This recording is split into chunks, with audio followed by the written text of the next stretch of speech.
Socioeconomic Status and COVID-19 by Vicki Pratt. We're up to 2.2 million cases with over 119,000 deaths. The numbers have been climbing daily since March of 2020. We are in the ninth month. Ways to slow the virus spread are social distancing, hand washing, and wearing a mask. There are so many different factors that can cause COVID 19 to be severe to fatal for many people. Some examples are being 65 or older, chronic lung disease, living in a nursing home or long term facility, a body mass index of 40 or greater, or being a diabetic. People with some of these risk factors would also have a low socioeconomic status. According to Dr. Raj Chetty, current trends in social mobility, he measured social mobility 5 ways: segregation, income inequality, quality of the public school, the strength of the social network, and the fraction of single parents. Our team would look at income as one of the socioeconomic factors. Our team goal was to see any differences in socioeconomic status, proportions, and the rate of COVID 19 cases. We wanted to understand the impact that social classes has on COVID-19. Were individuals of low socioeconomic status more likely to experience COVID-19 symptoms at a higher rate than those of a higher social class?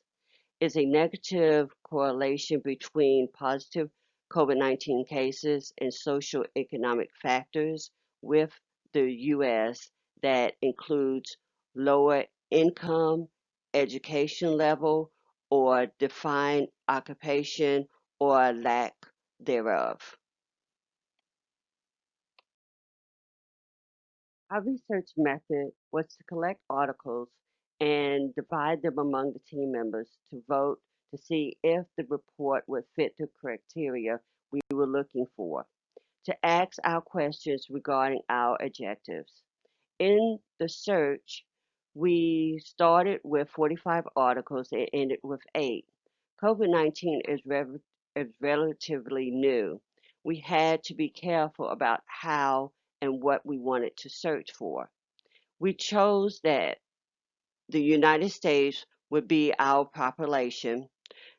The exposure was going to be income and occupation. The outcome would be measured the amount of COVID 19 cases.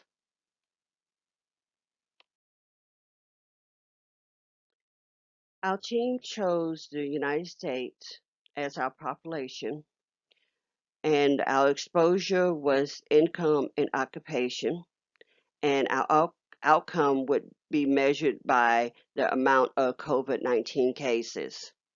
COVID 19 is still new after 9 months. Research is being done constantly to help control the spread of the virus. One article that we used in our research was in the MMWR, which this chart is from, and it is a representation of the homeless population. That was interesting to me. The whole world is in a recession. So the income for the homeless people is already at zero, whereas the income for everyone else has been down. Unemployment is up because businesses are closed because of the virus. But the homeless population are living every day on the street. These are people who have for years used the hospital as a haven to come out of the cold and a safety net to come to be treated because they knew they could be treated without health insurance. According to the data, The suggestion is that the infection among the homeless people appeared to be higher.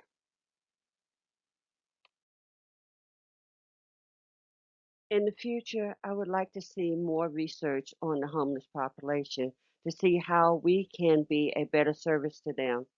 Some of the reports we chose showed that information that was given out regarding the virus was not given out for all languages in the beginning. So some ethnic minority groups were not as well informed as some other groups. Public health workers, knowing their community, can help with informing the health department with the needs for extra help and passing the message to different work companies regarding how to protect themselves and their families from the virus. The three keys for protection are wearing a mask at all times, covering the nose and mouth, washing your hands very frequently, and social distancing yourself 6 feet from other people.